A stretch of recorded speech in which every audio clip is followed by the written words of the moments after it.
I know, but tell me one that's your favorite. Is there anything that I missed or we missed? We talked about it. Cover more.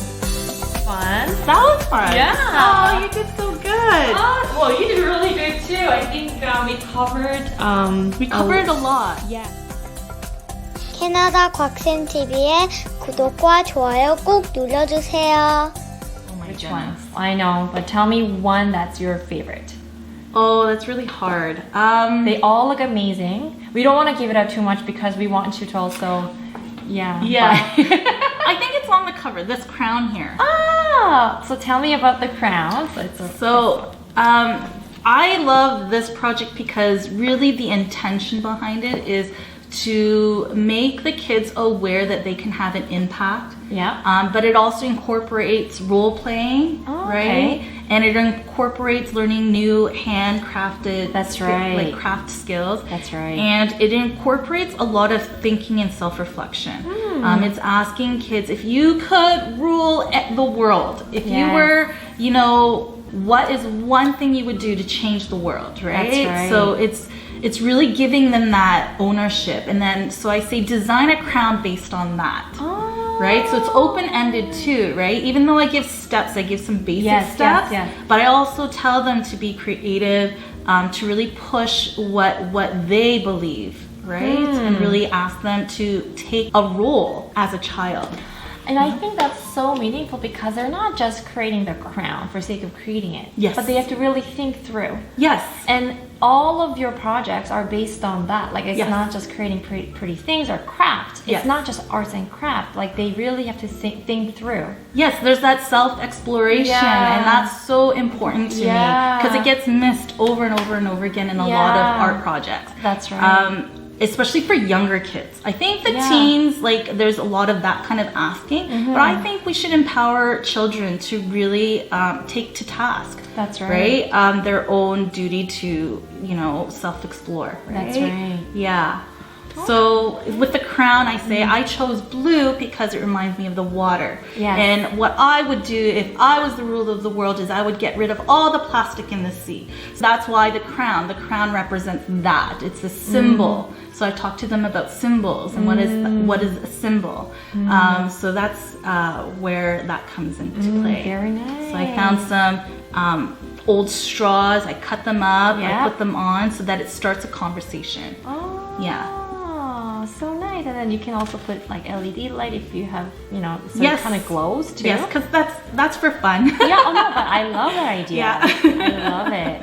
Yeah. And then at the end of the book, it talks about like different terms. If there are any terms, like glossary part, where if students, like if they don't understand certain words, they can really look back. Yes, I had her type those out all by myself. Like they're all in my own words. No way. So you didn't just Google it and paste it? No, I was not allowed to. I had to come up with my own words and type it up. A lot of work. Yeah. Wow. And also there are other resources. If they want to look further, they can take a look at those resources, right? Yes, the last chapter really talks about, don't stop here. You're done the book, but you're not done, creating. You're not done making. So I tell them I have some picture books of books that will inspire them to be creative, to be an artist, and also some books of other artists. So I really made sure that I had a diverse range of artists that I featured in the book. So there is a bit of art history in there, which is my background. Wow. Some major players that I feature, Yeah. like Picasso, and then there's like a pointillist might notice there was I like talk about different art periods. I talk about the Renaissance. I also talk about other artists that kids are not usually introduced to, like Hannah Hook, who is a dada artist, right? So things like that, the role that they played. That's right. And also you get to learn a little bit of art history, right? Different techniques, inspirational artists, how they began. That's so awesome. Well, congratulations on your first book. A lot of parents probably might be really interested to know where they can purchase this. So where is it available now? So you can buy it at Amazon, Indigo, a lot of the big box, bookstores. Okay. And hopefully the smaller shops will start buying. How long did it take you to make this book? Because I'm sure some of them, or kids who are watching this, or parents who might be interested in knowing a little bit more about that side too. Okay, yeah, for sure. So the process was quick. Oh, yeah. The publishing world is, I think, changing and different, especially with the publisher that I worked with, Callisto Media. They have a kids imprint, Rockridge Press. And what they do, it's so interesting and a little bit different. They look at SEO and they do a little bit of data mining to see what are the interests of parents and kids, like where are the gaps? Right? What is missing on the bookshelves? Right? So I thought that was a nice approach. Yeah. Yeah, right? Nice. Don't just choose to do something that's popular and already working. And that helps bring books like this onto the shelf, right? That's right. So that was great. So then they contacted me because I thought that I would be a really great fit for the book, and I've always wanted to write a book. So we worked on it from after signing the contract. I had 2 months. That's really quick. 2 months to literally almost like to the day 60 days to write all of the copy, to do all of the photography, and think up of all the all the art that's in there, including the glossary. That's a very short amount of time. And then from there, so I finished it in January, like beginning of January this year, 2022. And then until maybe about 2 months ago, they were still editing it every week. I had deadlines every week. Every 7 to 10 days I had a deadline. And she edited it, and then it went through so many different editors after that. Yeah, I think there was like, I don't know, 4 or 5, I don't know how many editors, but I got to see it a couple times before it got published. Oh wow, it's a long journey, but you did it really quickly. You're a super woman. I think that if it was, I think it's because it's in my field, it's in my zone, so it's a little bit easier to, push it out. That's right. Yeah. Like, I don't think 2 months is feasible for someone who's who maybe didn't have a background in it. That's right. That's right. Wow. So what was the most rewarding thing about writing a book? Actually, what the most rewarding part is how much it forces you as you're writing and creating. It makes you really reflect. Like, it makes you see yourself a little bit in a different way that you wouldn't normally expect, or like it's a different kind of mirror. Yeah. It's kind of really crazy. Because you get to think about your own experience, you think about your own self-identity, and all those components are all together, and it almost like you're bringing inner self to out in a text format, right? Yes, that's exactly it. It's like, it's this realization that your voice, like what your voice looks and sounds like in the screen, like as you're typing it, or even in your notes. Like, I don't know about you, but my process is that I have a notebook all the time, and anytime I think, I just brain dump everything onto there, and I just write and scribble. And sometimes I go back to it. Sometimes I just need it out of my brain.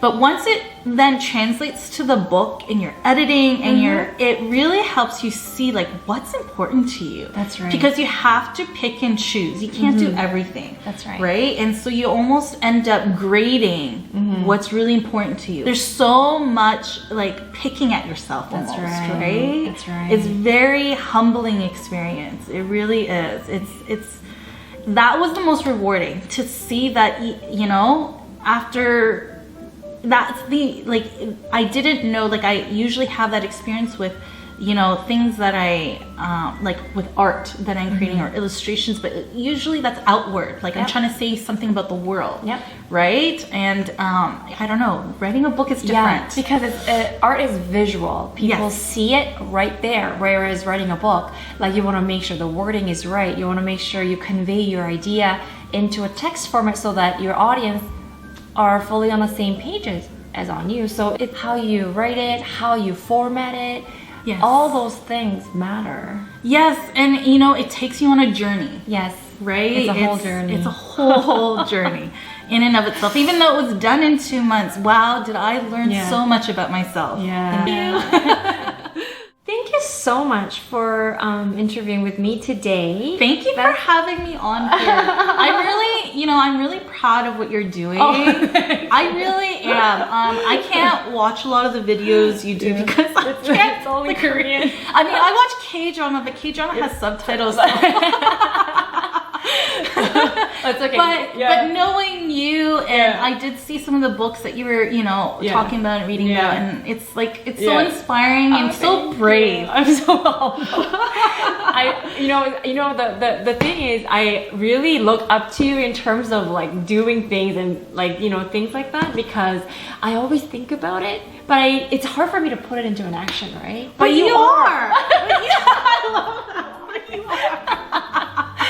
I think I started earlier than you. I think that's the only difference. Yeah. Right? Yeah. I started, I know it only feels, I think like 5 years ago I started the whole Instagram thing. Like it's been a while, right? Yeah. I think you started a year and a half, 2 years ago? Yes. So keep going. Yeah. I know it's hard. She does you have no idea how hard it is to create content. So hard. It is. Especially with kids and a full-time job. Like we're not just doing this as a full-time job. We're both doing moms, it. Right? Yeah, we're both moms, which is a whole role in and of itself. That's right. And then we have a day job. Exactly. We both teach. We're educators. Yeah, that's right. And so this is like in the middle of the night. We're like this. And on the weekends, like 6 a.m. Like we're just doing this every minute. You know, but that's the passion that I hope your viewers see. Yeah, I hope so too. Yeah, because it takes a lot of drive to do what you do. Yeah, well, you too. I think the hardest is after the first year. Like I think so. Yeah. And then once you get used to it, like it becomes habit of it, right? And then I think you really get rewarded at the I got more rewarded at like closer to 3-year mark. So to get to that point, a lot of people quit already, right? That's right. So that's the difference. So you have to just get over that hump. There's that hump, and then it's just like you skyrocket. Yeah. Aww. You're so nice. Thanks for your encouragement. You're welcome. Thank you for having me. Oh, you're very welcome. It was very honored to interview you. Yeah. Thank you. So hopefully you get to meet this book very soon. You get to see this book. So this is available on Amazon. So you can type Lucy's song, awesome art activities for kids. All right.